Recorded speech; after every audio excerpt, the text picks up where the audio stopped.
आज हम एक प्रमुख बहुजन चिंतक शूद्र शिवशंकर सिंह यादव के एक विचारोत्तेजक लेख पर चर्चा कर रहे हैं।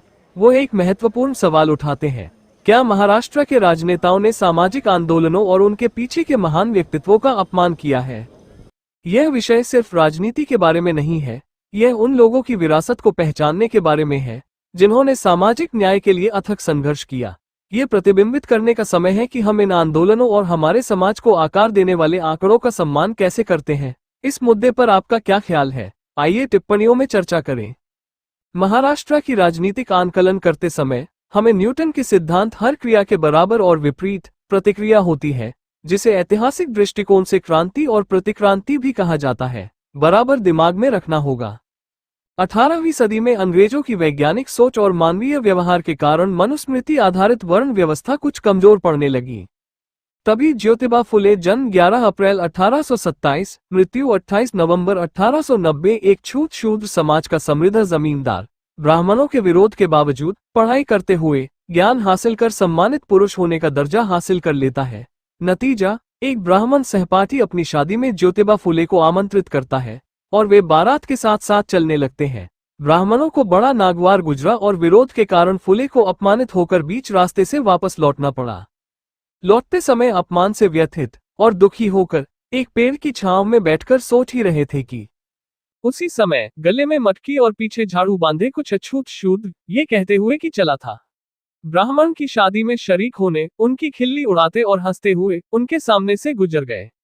उनके इस व्यवहार से उन्हें बहुत आश्चर्य हुआ और सोचने लगे कि मेरा इतना छोटा सा अपमान हुआ और मैं व्यथित हो गया। इनका इतना बड़ा अपमान हो रहा है, फिर भी इनको कोई फर्क नहीं पड़ रहा है।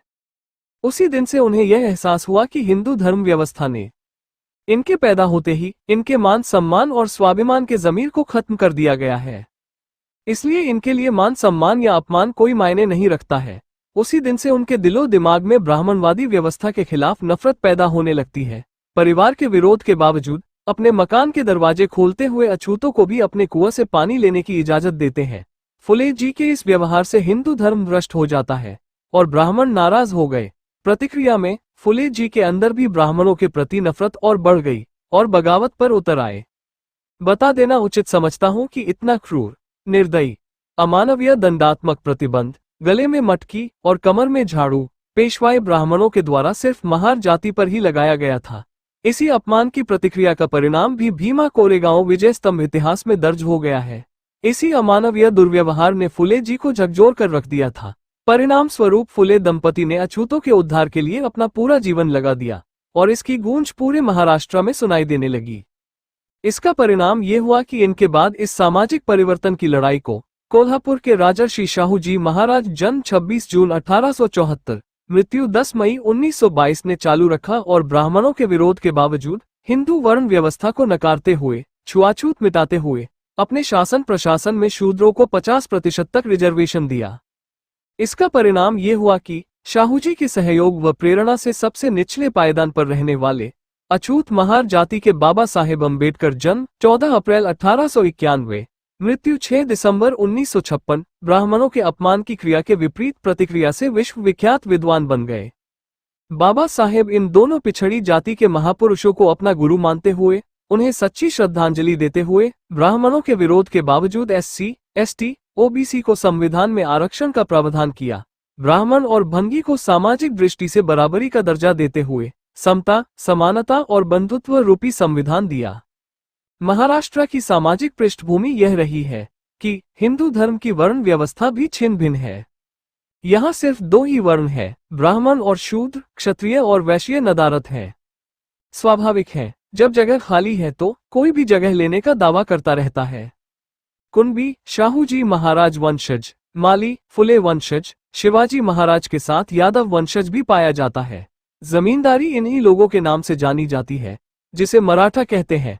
कुछ लोग अपने आप को क्षत्रिय मानते हैं, लेकिन इतिहास में दर्ज है कि इन्हें ब्राह्मणों ने कभी क्षत्रिय न मानते हुए शूद्र ही माना है और उनके साथ वैसा ही नीचता का व्यवहार भी किया है। आज भी यहाँ का अहीर या यादव जाति को संवैधानिक रूप से एसटी, घुमक्कड़ जनजाति में रखा गया है। यहाँ के ब्राह्मणों का शूद्रों पर अमानवीय व्यवहार, यहाँ तक कि मराठा राजाओं पर भी की पृष्ठभूमि को देखते हुए ये सोचने को मजबूर होना पड़ता है कि कश्मीर, आसाम और तमिलनाडु की तरह 3% ब्राह्मणों के खिलाफ महाराष्ट्र में बगावती आंदोलन क्यों नहीं शुरू हुआ? कारणों का अध्ययन करना उचित समझता हूँ। बाबा साहेब जिंदगी भर शूद्र रहते हुए हिंदू धर्म को सुधारने की कोशिश करते रहे। असफल होते हुए अंत में आजिज आकर 1935 के येवला कॉन्फ्रेंस में दुखी होकर उन्हें मजबूरन ये कहना पड़ा था कि दुर्भाग्य से मैं हिंदू धर्म में पैदा हुआ, यह मेरे बस में नहीं था, लेकिन मैं हिंदू रहकर मरूंगा नहीं। बाबा साहेब की इस क्रिया का शूद्रों पर तो ज्यादा फर्क नहीं पड़ा, लेकिन ब्राह्मणों में बौखलाहट के साथ जबरदस्त प्रतिक्रिया हुई। जाति शुद्धिकरण मिशन चलाना शुरू कर दिया। महार जाति को छोड़कर जिन जातियों के परछाई से परहेज करते थे, उन जातियों के पास जाकर हाथ जोड़ने लगे। इज्जत देते हुए ये कहना शुरू किया कि अंबेडकर तुम हिंदुओं को मलिच्छा बनाने की बात कर रहा है। अनर्गल धर्म विरोधी बुराई करते हुए सफल भी हो गए। उस समय सिर्फ महार जाति के लोग बाबा साहेब की बातों को मानकर उनके विचारों पर चलने लगे और बाद में बाबा साहेब के साथ बौद्ध धर्म स्वीकार कर लिए। महार के अलावा बची 3 मुख्य अछूत जातियां चमार, मातंग और धोर हिंदू धर्म की चासनी पीने पर स्वर्ग महसूस करने लगे। पिछड़ी जातियों को भी बरगलाकर उनके साथ रोटी बेटी का थोड़ा बहुत रिश्ता बनाकर पक्का हिंदू बनाने में सफल हो गए। धर्म की अफीम खिलाकर हिंदू और बौद्ध में दुश्मनी की इतनी बड़ी दरार पैदा कर दी कि आज भी पटने को तैयार नहीं है। ब्राह्मणों की शातिर बुद्धि का कमाल देखना है तो महाराष्ट्र एक नमूना है। बाबा साहेब की क्रिया के विपरीत प्रतिक्रिया में सभी जातियों को महिमा मंडित किया गया। पता नहीं कहां कहां से ढूंढकर शूद्रों की सभी जातियों में मनगढ़ंत कहानियां लिखकर एक एक महापुरुष पैदा किए गए, फिर भगवान तक का दर्जा दिला दिया और सभी को बाबा साहेब अम्बेडकर से महान बताकर उनका अनुयायी बना दिया गया। इस क्रम में शूद्रों की हर जाति के एक एक महापुरुष या भगवान पैदा किए गए हैं। महापुरुष बनाना उतना खतरनाक नहीं हुआ जितना कि बाबा साहेब से सबको बड़ा साबित कर देना। जैसे चमार के लिए संत रविदास जी को, मातंग के लिए लहू जी को, धोर के लिए ककैया जी को, इसी तरह सभी पिछड़ी जातियों में भी पैदा किए गए हैं। सभी अपनी अपनी जयंती मनाते समय एक दूसरे में अतिक्रमण भी नहीं करते हैं, सब अपना अपना मनाते हैं। बेचारे महार सिर्फ बौद्ध बनकर अकेले बाबा साहेब को लेकर चल रहे हैं। यही नहीं, जय भीम की प्रतिक्रिया में जय रोहिदास, जय लहू, जय ककैया, जय मल्हार, जय सेवालाल, जय शिवाजी आदि इस तरह सभी जातियों के संबोधन मिल जाएंगे। यदि नहीं है तो पैदा कर लिए जाते हैं। 1982 में काशीराम जी के बामसेफ ज्वाइन करने के बाद मैंने पाया कि मिशन में 95% तक बुद्धिस्ट लोग ही हैं और वे लोग भी सिर्फ बुद्धिस्ट को ही प्रशिक्षण दे रहे हैं। कुछ मुस्लिम और उत्तर भारतीय दलित मिल जाते थे। दूसरों के यहाँ जाने या उन्हें लाने की कोई कोशिश भी नहीं करता था, तो बहुजन बनने का कोई सवाल ही नहीं बनता था। काशीराम जी चमार होते हुए भी जय भीम संबोधन करते थे। इस कारण यहाँ के चमारों के नेता स्वीकार नहीं हुए। बहुजन मिशन होने के कारण ये सवाल मुझे बार बार उद्वेलित करते रहते थे। बहुत ही कटु और विचित्र अनुभव देखने को मिलता रहता था। कुछ देना उचित समझता हूँ। एक करीब 88-89 का समय रहा होगा। डॉक्टर प्रीतिश जलगांवकर MBBS मातंग समाज के बहुजन समाज पार्टी से जुड़ गए थे। बाद में उन्हीं के माध्यम से मुझे भी मातंग समाज की दादर की एक मीटिंग में जाने का मौका मिला। मुझे बोलने का तो सवाल ही नहीं था, लेकिन जब स्टेज से भाषण देने के बाद डॉक्टर साहब ने जय भीम बोल दिया, अब क्या हंगामा खड़ा हो गया।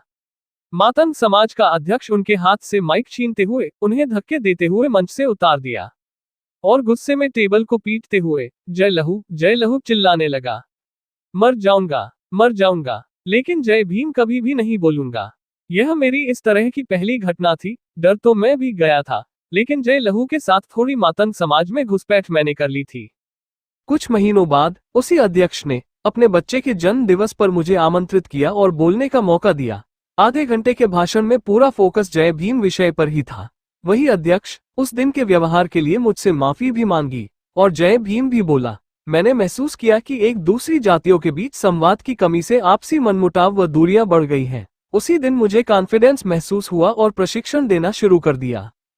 2. धीरे धीरे मैंने अपने तरीके से बौद्धमय भारत बनाने के विपरीत सिर्फ हिंदू धर्म के पाखंड पर प्रहार के तरीके पर प्रशिक्षण देना शुरू किया। डिमांड सभी समाज में होने लगी। कुछ तथाकथित पहले से प्रशिक्षण देने वाले बामसेफ के लोगों को नागवार गुजरने लगा। मेरे तय प्रशिक्षण को कैंसिल करवाने या खुद हमसे पहले पहुंचकर प्रशिक्षण शुरू कर देने और अंत तक चिपके रहने। तथा मुझे थोड़ा भी परिचय का भी मौका न देना असहज लग रहा था। क्योंकि मैं स्थानीय नहीं था, टकराव से बचना भी चाहता था, इसलिए धीरे धीरे खुद ही प्रशिक्षण देना छोड़ दिया। विचारों और मिशन का नुकसान देखकर कई बार सीनियर से टकराव भी होता रहा, लेकिन मिशन नहीं छोड़ा। मैंने देखा कि सभी नेताओं में मिशन की सफलता से ज्यादा खुद के वर्चस्व को बनाए रखने की चिंता ज्यादा रहती थी। लोगों में ईमानदारी और त्याग की भावना बहुत कम दिखाई देती थी।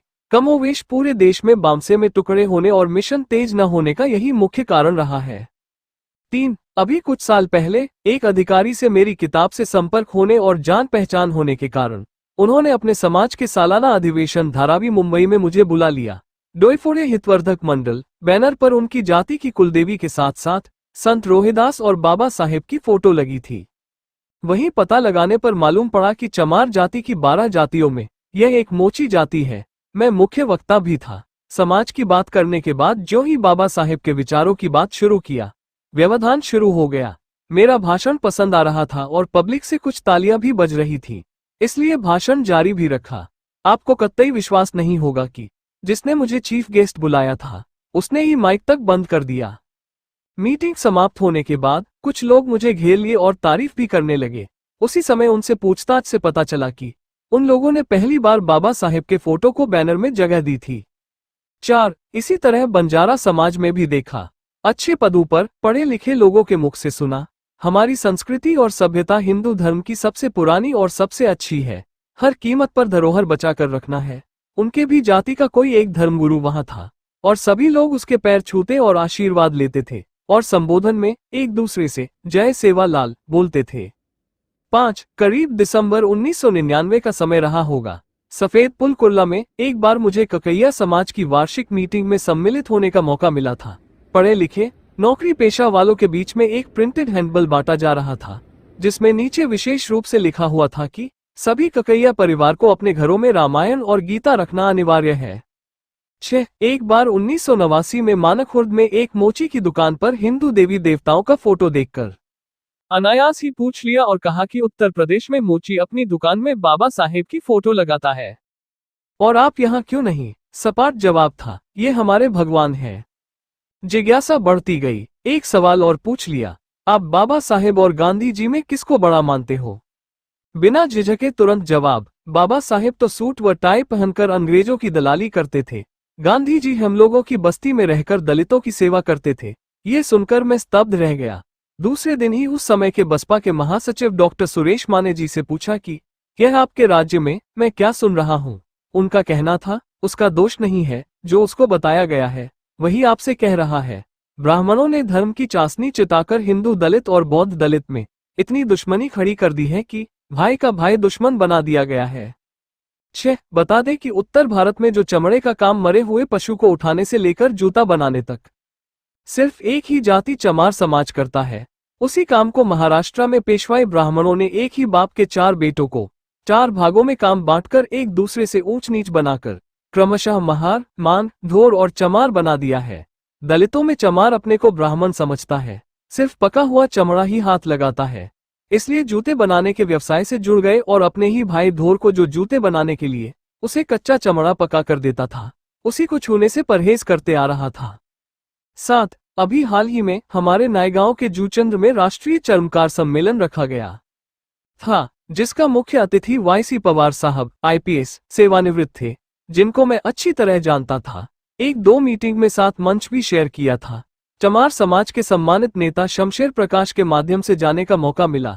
जाने का मन और समय भी नहीं था, फिर भी मैं वहां सिर्फ ये देखने और सुनने के लिए गया था कि देखें पवार साहब अभी भी जय भीम बोलते हैं कि नहीं। आश्चर्य हुआ, जय भीम उन्होंने नहीं बोला, जय रोहिदास ही संबोधन किया। 8. दलितों में सबसे निचले पायदान पर होने के कारण स्वाभाविक था महार सबसे ज्यादा प्रताड़ित हुआ और बाबा साहेब की बात मानकर पुश्तैनी साफ सफाई काम को लात मारकर नौकरी धंधे करने और पढ़ने पढ़ाने के लिए शहरों की ओर कूच कर गए। हिंदू धर्म के मानसिक गुलामी की विडंबना देखिए कि बाबा साहेब की बात को उस समय साफ सफाई में महार का साथ देने वाले मांग मातंग भी साथ नहीं दिया। सिर्फ 4% महार बौद्ध बनकर आज हर क्षेत्र में महाराष्ट्र में ब्राह्मणों के बाद दूसरे स्थान पर है और वहीं हिंदू दलित, चमार, मातंग और धोर शुद्ध हिंदू बनकर धर्म की धरोहर बचाने के लिए और बौद्ध धर्म से लड़ने के लिए सबसे आगे रहता है। 9. आज भी राजनीतिक, सामाजिक और आर्थिक स्थिति में कोई खास सुधार नहीं हुआ है। राजनीतिक रूप से हिंदू होने के नाते जहां जिसको फायदा दिखाई देता है वहीं चले जाते हैं। हर जाति के लोग सभी राजनीतिक पार्टियों में मिल जाएंगे। स्वतंत्रता के बाद आज तक कांग्रेस, भाजपा, एनसीपी, शिवसेना और भी दूसरी छोटी मोटी राजनीतिक पार्टियां हिंदुत्व के पिच पर ही राजनीति करती चली आ रही है। कोई सिद्धांत नहीं है। सभी पिछड़ी जातियों की भी कमोवेश यही हालात है। फूले जी के द्वारा परिभाषित किए गए छूत शूद्र और अछूत शूद्र को एक करने की उनकी कोशिश आज भी असफल है। जब राजनीतिक लड़ाई के खेल के मैदान की पिच सभी की एक हिंदुत्व ही है तो खरीद फरोख्त भी बहुत आसानी से होता है। ऐसे में मौका देखते ही सभी चौराहे पर बिकने को तैयार रहते हैं। बोली लगाने वाले पर निर्भर करता है। मुझे ऐसा लगता है कि अभी तक तो खरीदने वाला सौदागर एक ही पैदा हो पाया है। प्रमाण भी आपके सामने है। अच्छी खासी मजबूत सरकार भी बिकते खरीदते आपने देखा है। 10. पिछड़े या दलित हिंदू नेता की बात छोड़िए। शुरुआती महाराष्ट्र का कट्टर आम्बेडकरवादी बड़ा नेता दिल्ली में आज जय भीम छोड़कर जय श्री राम बोलता है और उसका स्वागत भी यहाँ होता है। समाज में क्या संदेश ये लोग देना चाहते हैं समझ से परे है। 11. यहाँ के आदिवासियों की हालत सबसे खराब है। शिक्षा के अभाव में अज्ञानता के कारण आर्थिक सरकारी सुविधाएं भी भ्रष्टाचार की भेंट चढ़ जाती हैं।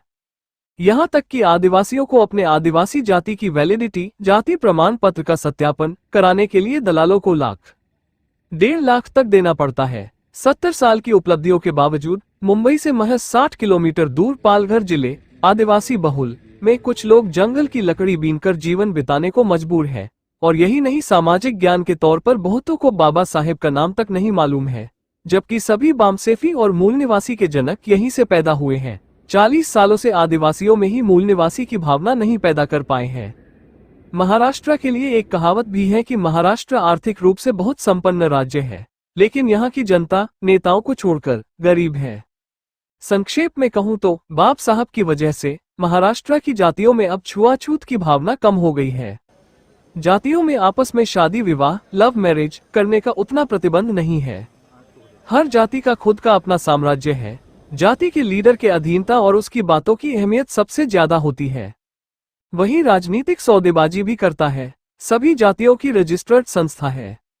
करीब करीब सभी के ऑफिस के साथ साथ सामाजिक हाल भी सरकार के सहयोग से मिला हुआ है। सभी के अपने अपने मैरिज ब्यूरो भी खुले हुए हैं। हिंदू धर्म के सभी त्योहारों और भगवानों में अटूट श्रद्धा है। सबसे बड़ी बात की सामाजिक और राजनीतिक रूप से एक दूसरे जाति में किसी तरह का अतिक्रमण नहीं है। आपस की एक दूसरे की जातियों में भाईचारा की अपेक्षा बाहरी लोगों के साथ अच्छा व्यवहार रहता है। यह एक मुंबई वासियों के लिए सुखद बात है। यही गुण कुछ नेताओं को बुरा लगता है। ज्यादातर लीडरशिप हर जाति के मराठा लोगों के पास है और ये लोग भी ब्राह्मणवादी मानसिकता का ही पालन करते हैं। एक अनुभव 89-90 के आसपास तक शिव जयंती के समय मुंबई में चारों तरफ एक बैनर देखने को मिलता था, गो ब्राह्मण प्रतिपालक शिवाजी महाराज की जय। सभी मराठा जिस छत्रपति शिवाजी महाराज को ब्राह्मणों ने अपमानित किया था उसी की जय जयकार करते रहते थे। लगता है अब कुछ सामाजिक समझदारी आ गई है। ब्राह्मणवादी मानसिकता की जड़ें यहाँ इतनी मजबूत हैं कि आम्बेडकरी मिशन को इन जातियों में आसानी से सेंध लगाना बहुत मुश्किल काम है। फुले साहू आम्बेडकरी क्रांतिकारी मिशन यहीं से पैदा होकर पूरे देश में अलख जगाने में सफल हो गया। यहाँ के लिए ये कहावत चरितार्थ होती नजर आती है। दीपक तले अंधेरा, यानी महाराष्ट्र की धरती पर सामाजिक आंदोलनों और महापुरुषों का अपमान सरेआम सभी को नजर आता है, लेकिन अपनी अपनी महत्वाकांक्षा और स्वार्थीपन में राजनीतिक नेताओं की आंख पर पट्टी बंधी हुई है। काशीराम जी के यहाँ असफल होने का कुछ हद तक यही कारण भी था। आक्रामक रुख लेकर यदि बड़े पैमाने पर नए तेवर के साथ नए मिशन गर्व से कहो हम शुद्ध है के द्वारा यहाँ की जातियों में पहले इनका अधिकार और स्वाभिमान जगाया जाए, यही के महापुरुषों फुले जी, शाहू जी और आम्बेडकरी विचारधारा बताकर मनुवादी मानसिक गुलामी से मुक्त कराया जाए, फिर बैकडोर से अम्बेडकर मिशन चलाकर आमने सामने होकर राजनीतिक लड़ाई के मैदान में हिंदुत्व या मनुवाद के पिच के विपरीत शूद्रवाद अम्बेडकरवाद की अपनी पिच तैयार की जाए, तभी ब्राह्मणवाद या भाजपा के खिलाफ स्थायी सफलता मिल सकती है, अन्यथा फिलहाल मुश्किल है। समीक्षा संक्षेप में समाज हित में स्वस्थ भावना से और अनुभव के आधार पर किया हूँ। किसी को कुछ बुरा लगे तो माफी चाहता हूँ। हमारे इस लेख पर आप सभी का तहे दिल से सुझाव का भी स्वागत है। धन्यवाद। आपके समान दर्द का हमदर्द साथी। गूगल शूद्र शिवशंकर सिंह यादव।